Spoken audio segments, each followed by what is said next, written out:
ಹೌದಾ? ನೋಡಿ, ನನ್ನಂತ ಅಧ್ಯಯನಕ್ಕೆ ನಿಮ್ಮಂತವರ ಸಹಾಯ ಬೇಕೇ ಬೇಕು. ದಯವಿಟ್ಟು ನನ್ನೊಂದಿಗೆ ಸಹಕರಿಸ್ತೀರಾ? ಓ, ಧಾರಾಳ ಸಹಕರಿಸ್ತಾರೆ. ಓ, ನಾನು ಕನಸು ಕಾಣುತ್ತಿದ್ದ ಹುಡುಗಿ ಇವಳೇ ಅಂತ ನನ್ನ ಮನಸ್ಸು ಹೇಳುತ್ತಿದೆ. ಏನೇ ಆಗಲಿ ಒಂದು ಮಾತು ಹೇಳುತ್ತೇನೆ ಸಿಂಚನ. ಅದು ನಿಮ್ಮನ್ನೊಂದು ಮಾತು ಕೇಳುತ್ತೇನೆ, ನೀವು ಕೋಪ ಮಾಡಿಕೊಳ್ಳಬಾರದು. ಅದೇನಲ್ಲ, ಧಾರಾಳವಾಗಿ ಕೇಳಿ.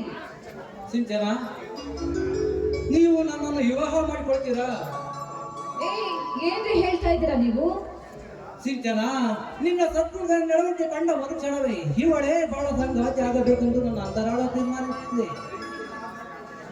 ಈ ನನ್ನ ಆಸೆ ಆಕಾಂಕ್ಷೆ ಕನಸುಗಳಿಗೆ ಅಡ್ಡಿಪಡಿಸದೆ ನನ್ನ ಮನಸ್ಸು ನೋಯಿಸಬೇಡ. ನಾನು ಹುಟ್ಟುತ್ತರ ಎತ್ತವರು ಕಳೆದುಕೊಂಡೆ. ಆ ಪ್ರೀತಿ ವಾತ್ಸಲ್ಯ ಮಮತೆ ನಿನ್ನಲ್ಲಿ ಕಾಣಬೇಕೆಂದಿರುವೆ. ಹಂಗಲಾಚಿ ಬೇಡಿಕೊಳ್ಳುತ್ತೇನೆ ಸಿಂಚನ, ನನ್ನ ಮನಸ್ಸು ನೋಯಿಸಬೇಡ. ಅಂತೂ ಇಂತ ಈ ದಿಲೀಪ್ ನನ್ನ ಪ್ರೇಮದ ಬಲೆಗೆ ಬಿದ್ದಾಯಿತು. ಇದಕ್ಕೆ ಪ್ರೀತಿಯ ಕಾಣಿಕೆಯಾಗಿ ಕಾಳಜಿಯ ನಾದದಿಂದ ಬರೆಯಲೇಬೇಕು ಒಂದು ಪ್ರೇಮದ ಓಲಿಯನ್ನು. ಏಕೆ ಸಿಂಚನ ಮೌನವಾದೆ? ನಾನು ಮಾತನಾಡಿದ ಮಾತುಗಳಿಂದ ನಿನ್ನ ಮನಸ್ಸಿಗೆ ಏನಾದರೂ ನೋವಾಯಿತೆ? ಹಾಗೆ ಇಲ್ಲ. ಐ ಲವ್ ಯು ಅನ್ನೋ ಪದನ ಯಾವ ರೀತಿ ಹೇಳಬೇಕು ಅಂತ. ಹಾಗಾದರೆ ನಾನೇ ಬಾಯಿ ತುಂಬ ಕರೀತೇನೆ. Hi love you Sinchana, hi love you.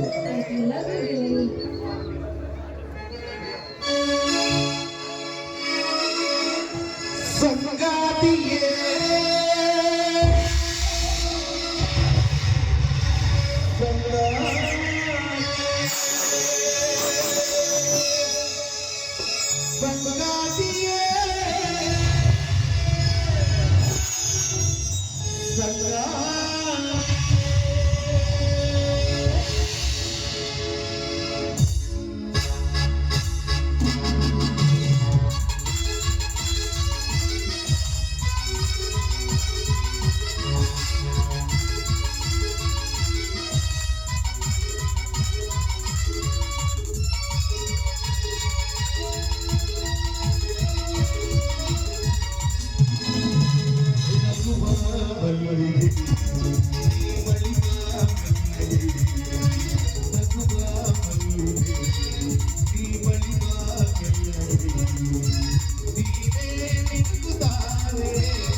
Be